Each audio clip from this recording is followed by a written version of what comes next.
right, welcome back to the Brian Rush Show. Happy Wednesday. Thanks so much for making us part of your day. It is election season 2026. Yesterday we had some interesting elections that went down in different parts of the country. We're watching a lot of them.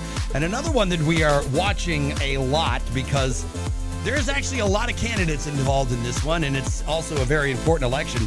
There's about 12 different candidates, about 8 Republicans, and the rest are Democrats. Not that we care about them. We're talking about the CD2 election, the Congressional District number 2 here in the state of Florida, which for those that don't know that district, let me just tell you something. It is one of the biggest damn districts around. I mean, this is one of these things where it goes from about Walton County to about, 50 miles out into the Atlantic. I mean, it's huge. It's not quite that big, but it's big. And it takes a lot. And it's not an easy thing to go and do. And I want to welcome to the show one of the people who's decided to take this on, and that is Luke Murphy. Luke, welcome to the show. Good morning. How are you?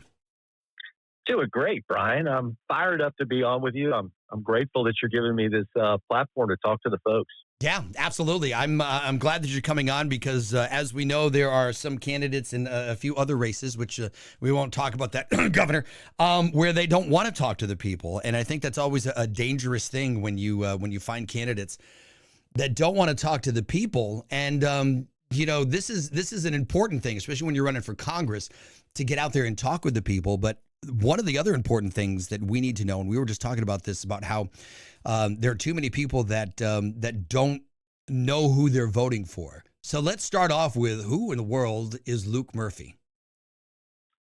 Well, born and raised in the state of Florida, raised by a Marine with 3 brothers on a dirt road. Didn't have to leave the front porch to get my butt whipped. Wanted to join when I was 10. Wanted to join the military. I did join when I was 17. I worked hard jobs coming up, 2 or 3 in high school. Bought my first truck cash. Greatest thing my family ever gave me was nothing except a love for the country. And, I wanted to serve, and I did. I answered the call after 9/11, joined the 101st Airborne Division Infantry. I was in the Rockason, same unit as Pete Hegseth. I did my first tour in 2003. It was a rough year. We came home without some guys. I know what it's like to walk the steps off an airplane. Came back and started training guys, got promoted into a recon company and promoted to staff sergeant. I led a 11-man recon team the second tour. And about 8 months into that tour, I was coming out of Sadr City, Baghdad. There's roughly 40,000 bad guys in that town. They call them Al Sadr's militia. So I would roll in with 10 dudes to take on 40,000. And unfortunately, they hit me with an Iranian bomb coming out. It's like my 585th day in combat. Blew my right leg off instantly, blew my rifle in half, and blew my left leg in half. We were on fire, trapped in this vehicle with grenades and everything else that if they would have blown, I would have died. But we were able to crash the vehicle into a wall after not being able to stop it. We lost our brakes. The round was in the transmission. We were toast. But my vehicle came to a stop halfway through that wall, and when I went to open the door as the truck commander, it was pinned against the wall, and just started elbowing that door without legs, and eventually I knocked the 300-pound steel door off the hinges, knocked the wall over, crawled out of that exploding Humvee onto my face, and luckily God saved me. My guys got to me fast, put tourniquets really high up on both legs. Got me to Baghdad ER. They made me call home. They didn't think I'd survive, but I fooled them, and I made it, man. I made it back to Walter Reed in Washington. It was the worst year of my life. Lost 75 pounds. Couldn't even push my own wheelchair. 30 surgeries the first year. Met half of Congress, including a clown named Obama, and just got a bad taste in my mouth from politicians. And as soon as I got back to Florida, went to Florida State, met a girl on the track and field team. It took me 3 years to run her down, but I did. Got married. I've got 2 kids. I live in the middle of the district up on the Georgia border. Been selling land in the district for 15 years. So I have the advantage of being in all these counties, knowing all the silent leaders like farmers, like the veterans, patriots, the first responders, and just tired of the political class, the elites, tired of lawyers, Tired of the bureaucrats. Tired of the way they treat the elderly, our veterans, our farmers. I'm fed up with it. I think the founders wanted somebody like me. I think my resume trumps anybody in this race. I'm not worried about the Democrats. I got to beat these Republicans on August 18th so I can bring, my spirit, my experience to Washington and start fighting to take this country back. Well, excellent. Well, first off, Luke, thank you for your service. Obviously, thanks for the sacrifice that you experienced. It's a tough thing to go through. One of the things that I want to point out that I kind of like about you here is that you are not like some of the other candidates and some of the other typical politicians. You kind of remind me a little bit of what our founding politicians were, the farmers who, during the off season would go to Washington, D.C., would do their thing, and they would go home. Which is kind of a refreshing thing that you're not down that way. The fact that you don't like politicians, you don't like the lawyers and all these other things, that is great. So obviously, the CD2 is a gigantic military community, especially here in the Bay County area. We have multiple bases here. We have the rebuild of Tyndall Air Force Base, which is very important to us. We've got the Navy base here. We've obviously got Eglin as well. So it's important to our economy. And we also have a lot of retired veterans that are here. When it comes to the veteran services and our military, because obviously right now, another big thing going on is the Iran situation. So I want to get your thoughts and opinions of taking care of our veterans and continuing Donald Trump's idea of strength through peace and having a powerful military. What are some of your thoughts on our military and our conflicts that we've had? Because you've even been in the conflict. So this is another thing that you've got experience with. Yeah, I mean, think about it. So 25 years since 9/11. I mean, could you believe we've elected a Muslim extremist, socialist, bartenders, people from Somalia who hate our country? I mean, veterans are on the front of my mind. It's my dad's an 85-year-old Marine who doesn't recognize his country. It's been 20 straight years of decline. I can tell you firsthand. We used to test equipment and say this stuff sucks, and they'd say, "Too bad, you're going to war with it." So the elites can shut down military bases. They can move them to, next to their friend's ranch in Texas or wherever. And, not on my watch. I mean, this is the greatest district in the country. It's the most patriotic place. The veterans earned the services they deserve. They already paid for them. And we can never forget that.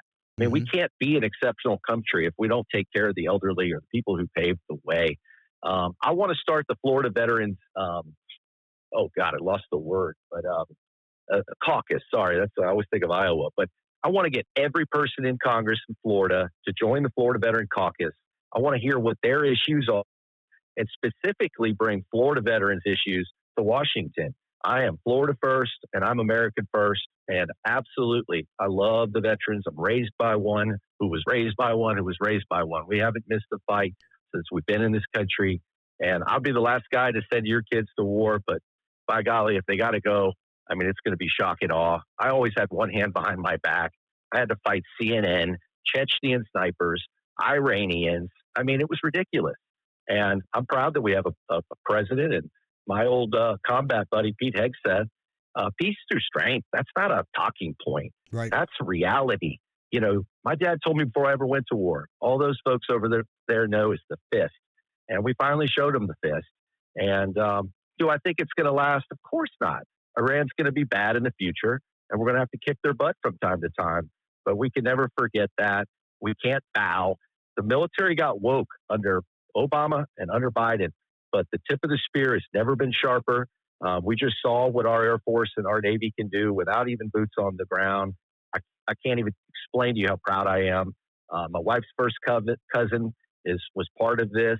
One of his best buddies burned into Iraq, and they lost all 6 men on that crew. He had to go and knock on that door. This is real for the military, and I know people got goosebumps right now because if you serve, it's for the rest of your life. We took an oath, and it wasn't for 4 years or 20 or 30. It's for the rest of your life, and I've had enough of it, and I want to kick down doors in Congress. I'm not afraid of anything, never have been. I didn't want to be a politician. but I can't sit by idly anymore yelling at the clouds. I'm going to go start yelling at some Democrats and even some rhino Republicans. There you go. And one of the best qualities of a hopefully soon to be politician is somebody who hates politicians and doesn't want to be that way, which is a good thing.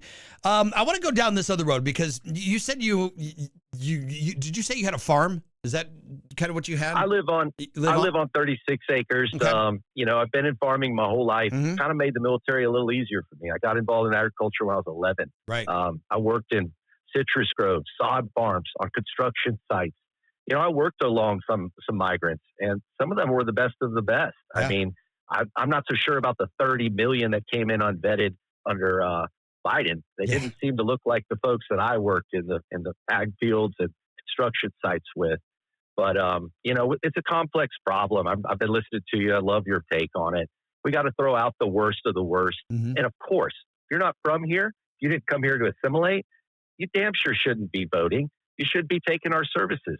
Yeah. That border is secure at the moment, but it won't be if we lose the presidency. And you can't have a big welfare state and an open border. It's not sustainable. No, it is not. So I want to get your take on this because obviously RFK Jr. has been on a big kick to improve our food system that we have in this country. I've been kind of on a big kick of trying to eat better with less chemicals. But the American farmer, especially the small American farmer, the ones that you will find here in the panhandle of Florida and you'll find in Iowa and in Georgia and other places, they're struggling.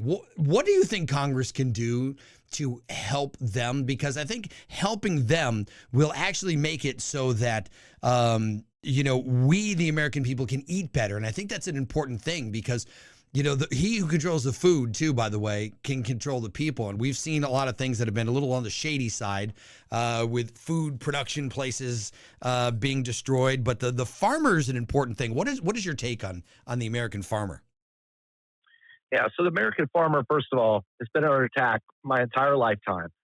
33 years ago, we were worried about consolidation. The big farms were buying up the small farms. But back then, diesel cost 20 cents less than gas. Obama's disastrous policy on fuel and energy has led to this. I mean, a guy with a skinny neck and big ears who never worked a job in his life ruined every diesel engine in this country, has made the prices unsustainable. We've got to, if you could make a policy, you could rewind a policy. But the biggest problem the Democrats have with farmers is they're the best of America. They believe in the nuclear family. They believe in working hard. They keep the family together. They believe in God. And that's a threat. And so they're going after them. And like you said, I mean, as much as I love my veterans and my business owners and the elderly, farmers are a priority. 82% of the farm bill has nothing to do with farmers. That's a joke. Yeah. So day one, we've got to figure out a way to get diesel down. So our construction guys, so all the trucks that drive Amazon packages or pick up the trash or, the fire trucks, it starts with diesel. It starts investing with heavy crude. We have got to take over that industry and make it cheaper, and everything will be more affordable if we can do that. But damn right, I'm going to go after the people that are attacking our farmers. I've been to places in this country where they pay farmers not to farm, and now we have generations of young that would have been farmers not farming. Remember Obama? Oh, you should be a coder. Well, yeah. I guess he wasn't. He didn't see AI coming or a lot of other things coming. The average farmer is 60 years old. That's not sustainable. Yeah, you're right. I've had enough of it. Absolutely. We're talking with Luke Murphy. He is a candidate for Congress for Florida's Congressional District number 2. And you said a buzzword, which I call it a buzzword, even though it's actually an important thing, and that is affordability. Affordability is one of the things that I think just about every politician is now running off of because, a lot of things under Biden was not affordable. Obviously, under Donald Trump, things are becoming better, but they haven't reached that point where affordability is a key. But let's talk about affordability because, we had the Senate just pass a bill for affordability, and the House passes these things on affordability, and we see them pass a bill.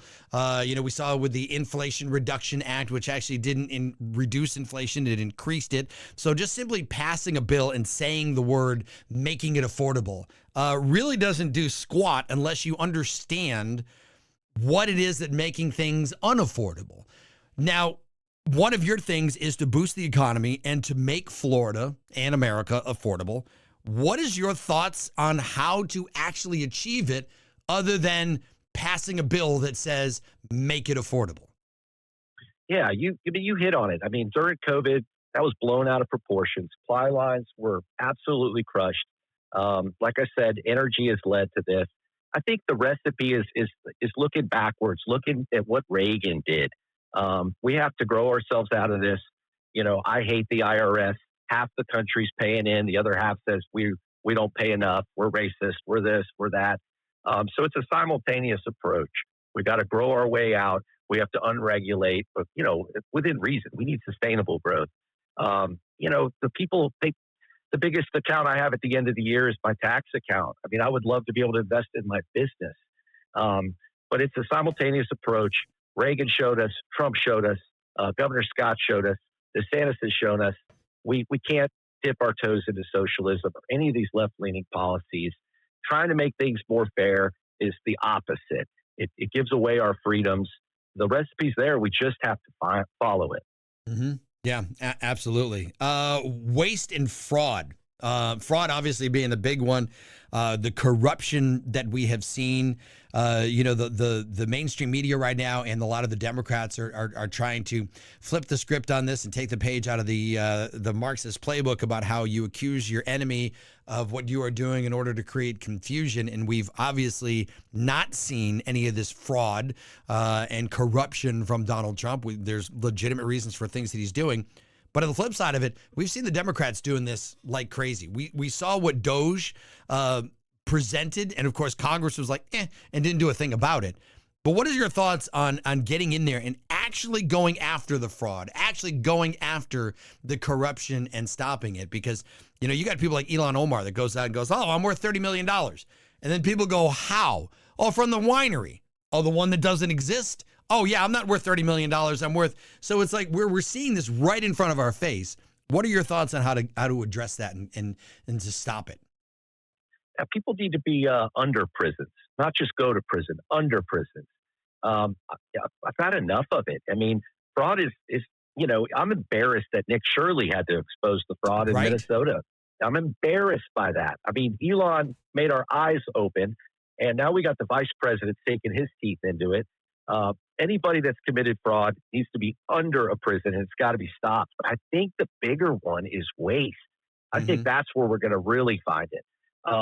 We only have one Gerald R. Ford aircraft carrier, only one. It takes $13 billion to build one. We've got a bunch of the Nimitz class, the old ones. But golly, just think how many, new carriers we could have. The Gerald Ford ones. We only have one. If we just got rid of the waste, fraud, and abuse, and I'm telling you, the waste is everywhere. Oh yeah, it's in the VA, it's in the storm cleanup, it was in the BP disaster. It's everywhere. So fraud, you go to prison. Waste, it's got to be reined in. And let's start building some new carriers. Let's invest in our military. Let's pay them some more. Let's pay our first responders some more. And I know some people don't want to hear about spending more money, but let's spend the right money. Let's give incentives for people to love this country, to go and defend our country, to defend our laws here at home. And let's start getting the best guys and girls to get back in the uniform. I feel like they've been disenfranchised. They've been disrespected. They've been under attack for far too long. Mm-hmm. Yeah, absolutely. I mean, under Donald Trump and Pete Hegseth, we have seen a nice increase in the patriotism and wanting to get into our military, which is great. And who knew? All you needed was a new president to fix that. We're talking with Luke Murphy, again, candidate for Congressional District number 2 here in the state of Florida. You can check him out on his website. It is Luke Murphy for FOR, Congress.com for more information on him. Luke, let me throw this at you. Because everybody's always going to want to know what it is that you find as the top issues. Aside from what we've already talked about, what else is a top issue for you to address as a congressman? I don't think our republic's going to withstand the way it's going. We've got to get term limits. Our bench is strong, but we've got to get it. And Mhm. so many congressmen have told me, you may get it through the House, but it'll never see the light of the day in the Senate. I don't want to hear that. I want to go up for, whatever we decide the term limits are. And then I want the next best guy or girl running Right. up there. And so we get that done. People won't just go up there and learn the system and then start enriching themselves. Politicians don't listen to people. They don't listen. And so we need somebody that's willing to go into every failing school in this district to visit with all the elderly and the rehabs, talk to the business owners, talk to the farmers and listen to them. But for far too long, we've been doing it the wrong way. Mhm. So term limits, end insider trading, rein back the bureaucrats, take care of our elderly, take care of this military, take care of our farmers, get rid of the Department of Education. My wife and I are homeschooling. Charlie Kirk taught us that we love them more than any of these teachers do. When I was a kid, they educated. Now they indoctrinate. And I am not trying to offend all the teachers, but if the shoe fits, you got to wear it. Yeah, absolutely. Let me throw this one at you when it comes to the term limits thing, because I think you're right when you say, you could probably get in there and fight all you want to try and get term limits passed. It probably never will. Here's something that, and I don't care who takes credit for this, because this has been my idea. And every time that I talk to somebody, they go, I've never heard anybody say this before. Leadership term limits. I think that is actually probably one of the things that could actually happen more and faster than actual term limits. If you get in there and you say, okay, because remember, there's going to be like 500 of you, rather than a term limit for the people, because nobody's going to want to vote for their own term limit, you say, okay, leadership can only be in leadership for so long, and that's it. You're there for X number of years, and that's it. You can't be in leadership anymore. Somebody new, somebody fresh comes in.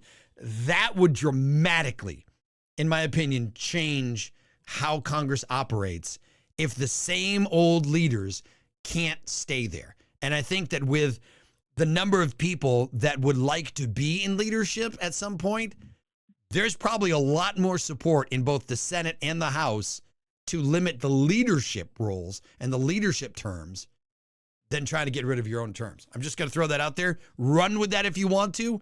Know, if you get elected, go with it. Just invite me up to Washington when it gets signed. That's all I ask for. I love it. And Reagan said a lot more can happen if you don't care who gets the credit. I've actually never heard that angle. I love it. First day, I mean, if I could snap my fingers, I'd give the gavel to Senator Scott in the Senate. I mean, I'm done with Thune. I agree with you completely. I've had candidates tell me it takes 10 years to figure out the system. Well, in the Army, we say nothing takes 5 minutes. Right. I'm a fast learner, and I agree wholehearted with you. We've got to get new people in constantly. Yep. And we can learn from the new leaders. Yeah. And sure enough, I mean, look what Rick Scott did. Look what Donald Trump did with no experience. There's always going to be naysayers, but I agree with you wholeheartedly.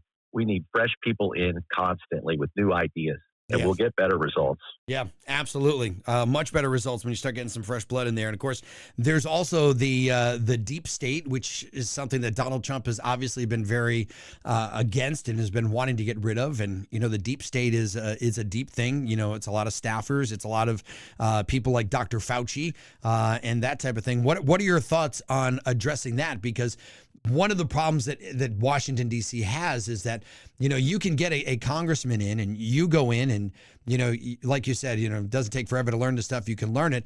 But the problem is the staff knows where the bodies are buried because they've buried the bodies.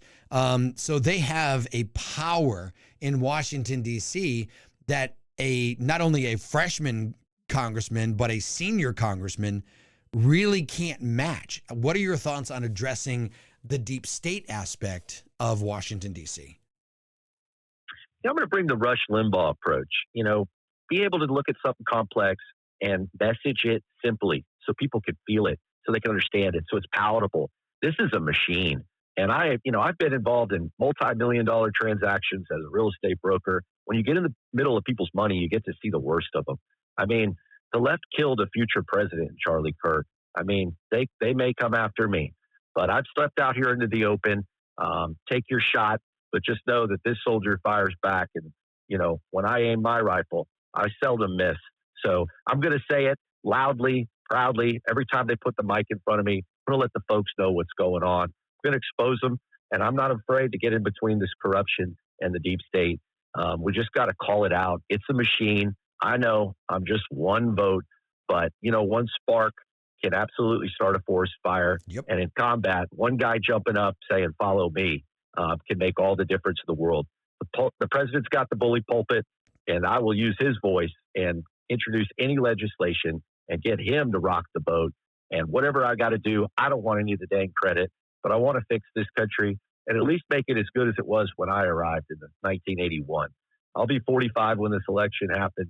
That number's got a ring to it, but I've had enough of status quo, and I'm hoping the folks are feeling me and hearing me and are going to show up on August 18th with all their friends, and let's go win this thing so we can wallop the Democrat in November. Yeah, absolutely. And I don't think it's going to be much of a problem beating a Democrat in this district. But you know what? We've got to fight, and you've got to fight with it. Luke Murphy, how can people find out more information about you and also donate to you? Because, look, every little donation, whether it's $5 or $1,500, is very helpful. How can they learn more and help you out? Yeah, neither time, their talent, or treasure. I need you to join Team Murph and go to LukeMurphyForCongress.com. I can't hunt all you down, but you can come find me, and I will represent you. This is about you, not about me. Yeah, absolutely. Luke Murphy, it's a big district that you're doing. You're getting out there and about. Do you guys have on your schedule, on your website, like schedules of where you're going to be into things, in case somebody wants to come about and see you? We actually don't have a lot up there right now. They send all kinds of trolls and trackers and that stuff, but we'll be in Panama City on Thursday. I'll try to get that up soon so everybody can start, coming in there. But if you just come to my website, reach out to me, I'll get you involved. I want you on my team. It's going to be a heavy lift, but many hands make for a light lift. The country's worth fighting for. Nobody knows that better than me. And if you send me up there, I'll make you proud for sure. Awesome. Luke Murphy. You're also on social media too, if I'm not mistaken, correct? Yeah, I'm all over social media. You can find me. I'm there 2-3 times a day posting. There you go. Luke Murphy, good luck with everything. And, Thursday, if you're in Panama City, go check out Luke. Best of luck to you, sir. And thank you so much for one, your service and the sacrifice that you have done, and for the fact that you are willing to put yourself forward for this. I know that it is not an easy thing to run for office, but good luck for that. Hey, nothing easy is worth doing. Keep up the good fight, brother. I love your voice. Thank you so much. Luke Murphy, candidate for Congress with CD number 2 here in the state of Florida, going to replace Congressman Neil Dunn. Again, Luke Murphy, the letter 4, F-O-R, Congress.com. You can go there and check out more on him. All right, we got to take another quick break. We'll be right back. This is the Brian Rush Show. Good morning.